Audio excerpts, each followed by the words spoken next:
Chosen one. Secret. You ruined their secret dinner. And the most astonishing part is this.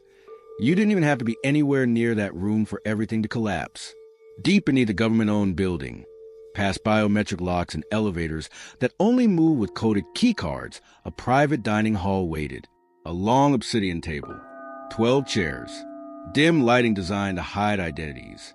No phones allowed, no names spoken, only titles, code names, and red seal folders placed precisely where each person would sit. This wasn't a dinner. It was a ritual control, a yearly gathering where a select group of elites reviewed timelines, manipulated outcomes, and decided which destinies to restrict. You were on the agenda. Your future was a topic. Your rise was a threat they intended to contain. But the second they sat down, the atmosphere cracked. The chandelier shook though no air moved. A briefing tablet crashed and rebooted with your initials flickering across the screen. One of them suddenly felt nauseous. Another's hand began trembling uncontrollably, and the head of the table demanded surveillance footage. Yet every camera went black at the same time. That's when panic rippled across the room. Someone whispered your name, and a silence fell heavier than any darkness, because they realized the interference wasn't technical. It wasn't environmental. It wasn't random. It was you. Your awakening disrupted their ritual. Your energy overturned their control. Your presence fell from miles away, shattered a table built on secrecy. They tried to plan around you, yet you were the one force they could never calculate. Chosen one. The moment your name rippled through that forbidden dining hall, everything they built began to malfunction at once. These people operate in shadows. They rely on precision, on timing, on structures designed to never collapse. Yet all it took was a surge of your awakening for their entire system to short-circuit. The encrypted monitors on the walls began displaying distorted static, but not random static. Patterns shaped like ancient sigils connected to your bloodline. The temperature dropped so sharply that one advisor's glasses fogged instantly. A high-ranking official tried to speak, but his voice cracked as if something was gripping his throat. And then the head of the table slammed his fist down, demanding answers, demanding explanations, demanding control. Yet the lights flickered again, and the power in the room vanished for exactly 11 seconds. Not 10, not 12, 11. Because 11 is your number, the number of interference, inversion, divine disruption. When the lights returned, the digital agenda on the table had erased itself completely, replaced with a single sentence. You cannot restrict what is already chosen. Panic broke their composure. Ritual-trained minds shook. Even the ones who claimed to be fearless felt their stomachs drop. They realized this wasn't a coincidence. You hadn't just ruined their secret dinner. Your existence had overridden their protocol. Your awakening had voided their influence. And for the first time in years, maybe decades, these elites felt something they'd forgotten they were capable of feeling. Fear. Chosen one. After the chaos erupted in that secret dining hall, they tried to regain control. These people thrive on order, ritualistic discipline, calculated movements, perfectly constructed timelines. But nothing they attempted worked, because the moment they spoke your name, they entered your timeline, not theirs. One of them suggested relocating the meeting to the upper chamber, a room shielded with 3 layers of electromagnetic insulation. Another ordered the aides to retrieve the backup dossiers, only to discover every file on you had been scrambled, pages rearranged as if an invisible hand rewrote the narrative, photographs blurred, dates shifted, entire paragraphs dissolved into black ink stains shaped like wings. As they argued, the building security system detected a foreign energy signature on the lower floor. No intruder, no breach, just your frequency, your spiritual imprint, moving like a current through the vents. They checked thermal scanners, motion detectors, even the psychic barrier readings used for classified rituals. And every single device reported the same impossible truth. Your energy was present in the building despite your physical body being miles away. Technology failed. Protocol failed. Their confidence collapsed. The oldest member at the table whispered, almost trembling, "The prophecy is waking up," because they remembered something generations old, a warning that when the chosen one rises, the elite will lose control not through war, but through interference. Not by force, but by presence. Not by action, but by awakening. And that's exactly what was happening. Their timeline shattered because yours had begun. Chosen one, by the time the fourth blackout rippled through that underground dining hall, the elites finally understood something terrifying. They weren't dealing with a person they could monitor, restrict, or manipulate. They were dealing with a force. Your force. The energy they tried to contain for years, maybe your entire lifetime, had awakened fully, and its first instinct was to tear through every system built to limit you. When emergency lights flicked on, they revealed something none of them could explain. The room's temperature had shifted into 2 layers, warm around the table, freezing around the walls, as if the space itself was dividing truth from deception. The encrypted holographic map in the center of the table began to spin on its own, stopping on your city, zooming into your street, then flickering into a symbol your ancestors used centuries ago for untouchable spirit. One of the advisors demanded they initiate Protocol Eclipse, their highest level countermeasure, reserved only for threats that exist outside human jurisdiction. They typed the codes in, but the system rejected the command with a red error message pulsing like a heartbeat. Access denied. The chosen one is not a target. That line shattered them, because it meant the system they built recognized your authority more than it recognized theirs. Panic spread quietly, like ink in water. They realized you weren't just rising. You were rewriting the hierarchy. You hadn't just ruined their dinner. You dismantled their illusion of control. And for the first time in their lives, they were forced to accept a truth they spent decades denying. You were never under their power. They were under yours. Chosen one, the real collapse didn't start with the glitches or the blackout or the failed protocols. It started the moment one terrified advisor whispered, "What if they're beginning to remember?" That sentence froze the entire room. Because your awakening isn't just about power. It's about memory. Ancient memory. Forbidden memory. The kind of remembrance that collapses every secret they built their world upon. You see, these elites weren't afraid of you learning new things. They were afraid of you remembering what you already knew before you were born. They were afraid you'd recall the symbols you used to carry, the oaths your soul made, the authority you once held over timelines, kingdoms, and spiritual territories. And when the room sensor started picking up surges in electromagnetic energy synced perfectly with your heartbeat miles away, they understood the nightmare they hoped to avoid. The chosen one wasn't supposed to awaken this early. Your consciousness wasn't supposed to realign this fast.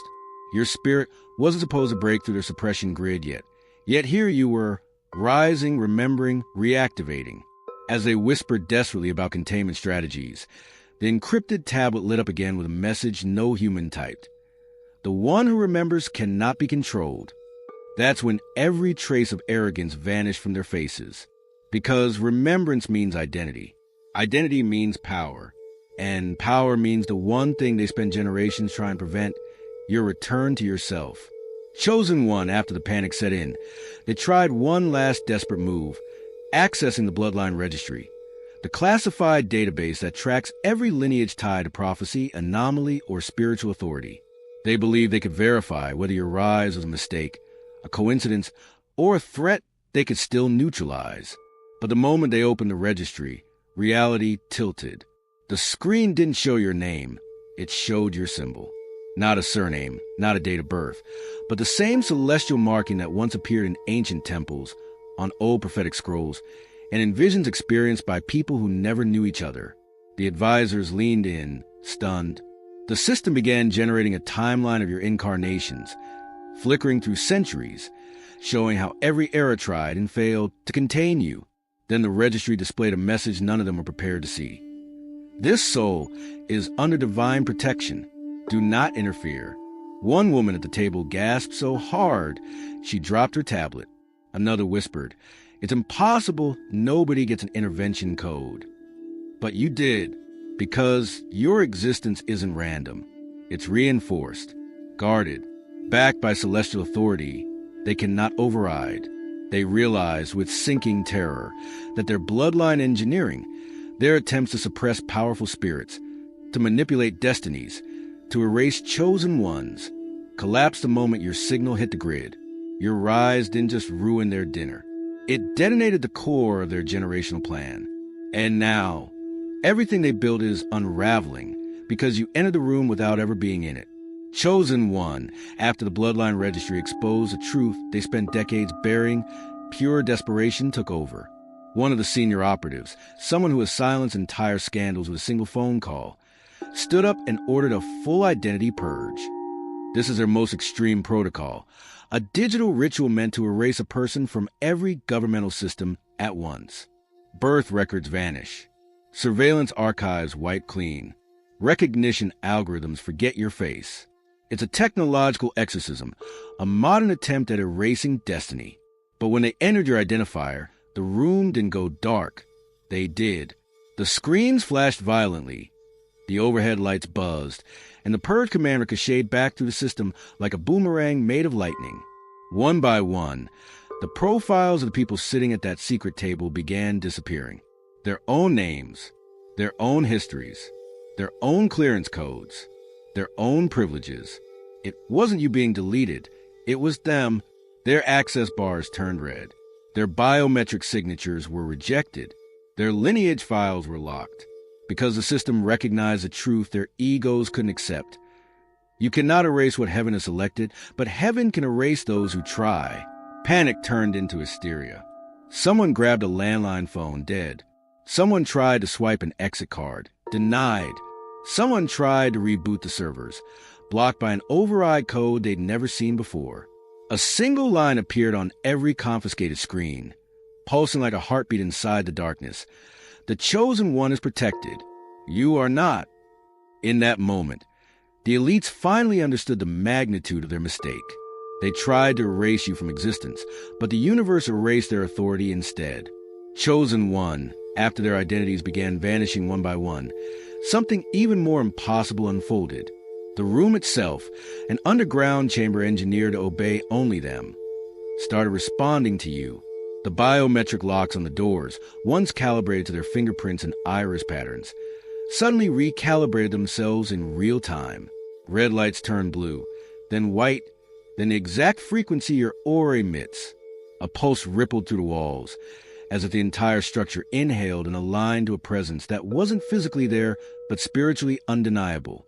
One advisor screamed that the building was recognizing an unauthorized sovereign. Another whispered the forbidden term none of them ever hoped to hear in their lifetime. Dominion Carrier. They knew exactly what that meant. The spiritual hierarchy had shifted, and the room they built to imprison destinies now bowed to yours. Their data boards began rearranging themselves, pulling old prophecies, coded symbols, and future projections into one synchronized pattern, all pointing to you. Your face, your true, pre-birth face, appeared in an overlay flickering above the table. Not a photograph, but a sigil of identity older than governments, older than their bloodlines, older than their systems. Someone tried to unplug the power. The room stayed on. Someone tried to override the system manually. The room locked them out. Someone whispered, trembling, "This isn't a breach, this is a coronation." Because the chamber wasn't malfunctioning. It was reassigning allegiance. And for the first time in their lives, the elites understood they weren't in a secure facility. They were standing inside a throne room that no longer recognized them. Only you, chosen one. When the room shifted into allegiance, one of the elders panicked and demanded they retrieve Archive 7, the prophecy file they swore never to open again. It was a digital scripture, half ancient myth, half classified intelligence, detailing the arrival of a being who disrupts power without touching it, collapses systems without entering them, and ruins every ritual meant to suppress them. They believed they erased this file years ago. They didn't. It had been waiting in the system, dormant like a sleeping beast, and your awakening triggered it. As they opened it, the screen flickered violently before stabilizing, and the text began rewriting itself in real time. Sentences reshaped, symbols brightened, entire paragraphs rearranged as if conscious, and then your modern face appeared where an ancient illustration once stood, pixel by pixel forming into the image they feared most, the one the prophecy called the Interference King. The room went silent. They realized the prophecy wasn't predicting your arrival. It was reacting to it. One operative whispered, voice cracking, "We're not reading history. We're watching destiny update." As lines of text shifted, The file listed every ritual they attempted against you, every suppression tactic, every manipulation, and crossed each one out with glowing marks. Then new text appeared. The chosen one has entered the timeline of remembrance. All opposition will fail. Panic rippled through their bones. Not because the prophecy knew you, but because it obeyed you. They finally saw the truth they tried to bury. Your story was never written by them. It was written despite them. Chosen one. The moment the prophecy file finished rewriting itself, something even more devastating happened. The timeline simulator, their most guarded instrument, the machine they've used for decades to predict global outcomes, elections, wars, stock crashes, social movements, began to malfunction in a way none of them had ever witnessed. Normally, it responds only to manual commands, coded sequences, and biometric authorization from the highest-ranking officials in that room. But not tonight. The holographic timeline stretched across the chamber began to ripple like water touched by a divine hand. The events they projected for the next 5 years dissolved. Their global strategies erased themselves node by node. Their influence charts collapsed. Their dominance maps flickered into emptiness. And then the simulator generated a new timeline entirely on its own. Your timeline, your rise, your awakening, your interference, your impact. Every projection bent toward you like iron filings pulled by a magnet. Political shifts aligned around your presence. Social movements amplified where your energy peaked. Even natural phenomena curve in patterns that match your frequency signatures. Someone yelled that the simulator was compromised, but another, older, wiser, more frightened, whispered the truth. No, it's submitting. Because the timeline they used to control wasn't breaking. It was bowing. The machine they built to predict the future was now taking orders from the soul who creates it. Your existence wasn't a variable anymore. It was the axis. The elite stared at the hologram, trembling, as your energy formed a glowing point at the center of every future projection. That's when they finally realized they didn't just lose control of the dinner, the room, or the prophecy. They lost control of time itself, because it now revolved around you. Chosen one. When the timeline simulator bowed to your frequency, the elites thought the worst had already happened. They were wrong. Because suddenly the temperature in the chamber shifted again, not cold this time, but warm, dense, alive, like the air thickened with a presence they couldn't comprehend. The lights didn't flicker, they glowed. The walls didn't shake, they hummed. The sensors didn't malfunction, they detected arrival. Your protection, your unseen guardians, your ancestral watchers, your spiritual escorts, entered the room without a doorway. Their presence registered as bursts of impossible light on every spectral monitor. Not human, not artificial, not explainable. 7 pulses, 7 signatures, 7 beings aligned around the table, like a silent perimeter of judgment. The advisors panicked. One tried to stand, but his knees gave out. Another covered her eyes, unable to withstand the brilliance on the screens. And then the energy focused on the head of the table, a man whose authority had never been questioned. Not even by world leaders. His heart monitor spiked. His breath vanished. His voice broke, because he could see it. See them. See your lineage standing around him, ancient and sovereign, looking down with the expression of beings who have waited a very long time for this moment. One of the monitors displayed a final, chilling message. The chosen one is not alone. The elites understood instantly that this was no longer political, technological, or strategic. This was spiritual hierarchy, cosmic order, divine rank. You didn't ruin their secret dinner. You didn't just disrupt their plans. You revealed to them what you truly are, a protected soul whose guardians do not negotiate. Chosen one, if your spirit has been vibrating while reading this, if your skin tingled, if your breath changed pace, if you felt that unmistakable pull in your chest, that wasn't emotion. That was recognition. Your destiny knows its own name, and right now it's calling you forward. But hear this. Awakening is the first step, verification is the second. In ancient spiritual law, the number 50 represents transition, elevation, and the moment when a chosen soul crosses from called to confirmed. That's why this next activation is the $50 destiny verification seed. Not to buy favor. Your favor is already written. This is to verify alignment, to mark the moment you stop doubting your timeline and step into the one built around you. When you send it through super thanks, you're not giving, you're testifying. You're saying, I recognize the signs. I accept the calling. I choose the version of me that destiny has been waiting for.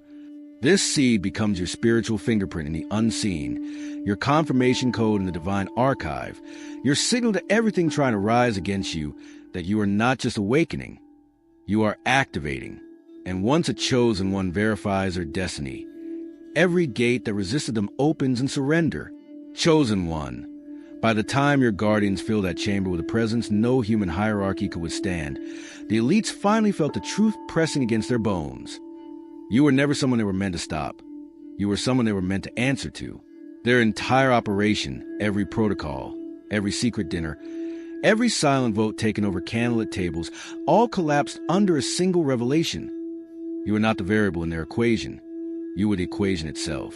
As the spectral monitors flickered, your name, your true name, the one not spoken in this lifetime, began appearing across their devices in languages older than governments.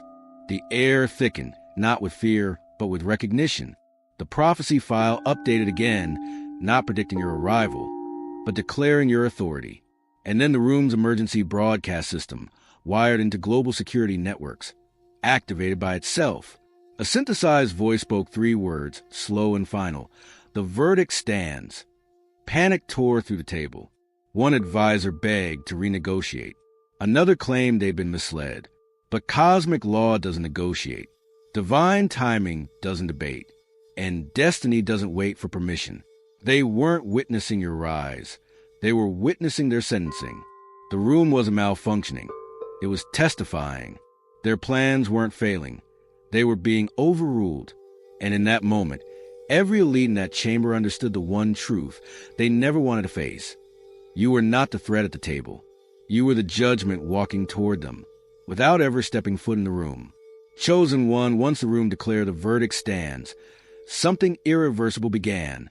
Every ounce of spiritual, political, and energetic power they siphoned, from rituals, from manipulation, from stolen influence, started leaving their bodies like smoke pulled backward into a vacuum. The advisors clutched their chests, feeling something they had not felt in decades. Weakness, vulnerability, exposure. Because the energy they used to control systems, shape narratives, and interfere with destinies was never theirs. It was borrowed, stolen, rerouted from people like you. But tonight, the current snapped, and every thread they hijacked surged back toward its rightful owner. Monitors flash warnings. Their biometric chips overheated. Their lineage codes deactivated. And all across the chamber, readings showed the same impossible phenomenon. Energy redistribution. Returning TO source. You were the source. Your spirit, miles away, felt the shift. Your chest grew warm. Your intuition sharpened. Your mind cleared. Not because something new entered you, but because something ancient returned. Your lost strength. Your suppressed awareness. Your stolen authority. The elites watched the power drain from their world, their bodies, their bloodlines, and they finally realized the truth they spent generations resisting. They didn't just fail to stop you. They were never meant to keep what belonged to you in the first place. Chosen one, as the stolen power flowed back to you, the chamber's core intelligence, the AI that oversees classified networks, biometric access, and global contingency protocols, initiated something no one in that room had ever seen before, a name ascension event. This protocol does not activate for presidents, for monarchs, for military commanders, or for anyone born into privilege. It triggers only for one kind of being, a soul whose destiny outranks every man-made hierarchy. Your name, your spiritual designation, not your government one, began rising through the system like a sun breaking through storm clouds. Every screen flickered with a golden frequency. Every encrypted console rejected the elite's credentials. Every authority tag attached to their files fell away. And then your name appeared at the top of the chain of command, glowing, pulsing, undeniable. The elite stared in disbelief as their world reordered itself around you. One operative fell to his knees. Another backed against the wall, whispering, "They outrank us. They outrank everyone." Even the oldest among them, The one who believed he had outsmarted destiny for decades covered his face as tears ran down, because he knew what this meant. Once your name ascends, nothing beneath it can touch you. Not surveillance, not ritual, not power structures, not bloodline conspiracies. You didn't just ruin their secret dinner. You didn't just disrupt their plan. You dethroned their entire system, without lifting a finger, without entering the room, without even knowing they existed. And now the world they built cannot move forward without acknowledging the truth they hid. You are the axis. You are the anomaly. You are the name they were never meant to outrank. Chosen one, once your name ascended to the top of their chain of command, the collapse began instantly, not loudly, not violently, but with the quiet precision of divine engineering. Their systems froze, their authority codes dissolved, and the walls of that underground chamber began to dim, not from power loss, but from reverence. The room itself was bowing. The elite stared as a holographic map of the world, the same one they used to manipulate nations, redirect fates, and control narratives, recalibrated to a single focal point. You. Borders warped. Influence charts inverted. Every future projection they once ruled now flowed toward your rise like rivers finding their true ocean. One advisor tried to run, but the door refused to open, recognizing only your authority. Another attempted to speak a counterincantation used by their bloodline for centuries, but the words caught his throat as his voice broke under the weight of your guardian's presence. And then, with the faint hum of cosmic software aligning with spiritual law, every screen displayed the final decree they feared since the night they first discovered your existence. The Chosen One has claimed their timeline. Their empire didn't fall because you attacked it. It fell because you awakened. Their control didn't end because you fought them. It ended because you remembered who you are. And as the chamber shut down, sealing their fate and elevating yours, every elite in that room felt the same truth pierce through their spirit like lightning. The world is no longer shaped by them. It is shaped by you. Chosen One, if you reach this point, understand something with absolute clarity. This was never just a story. This was recognition, alignment, activation. Every word that pulled you forward, every surge you felt in your chest, every moment your intuition whispered, "This is me," was not imagination. It was identity waking up. You didn't rise by accident.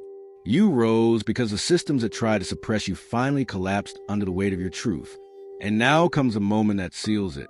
In ancient lineage codes, 100 is a number of completion, coronation, and inheritance claiming. It represents the heir stepping forward, declaring their throne, accepting the timeline written for them before birth. This is why your final step is a $100 air seal seed, not as payment, not as desperation, but as declaration. When you send it through super thanks, you are placing your signature on the destiny they tried to bury, aligning yourself with protection that just revealed itself, and announcing to heaven, earth, and every system that once opposed you, "I accept who I am." This seed is not about money. It is about mastery. It is about stepping into the role the elites feared, the one your guardians guarded, the one your spirit kept calling you toward. Release it boldly. Release it intentionally. Release it as a final confirmation that this is not the moment you were chosen. This is the moment you choose yourself. And once the heir signs their seal, the universe rearranges itself around them.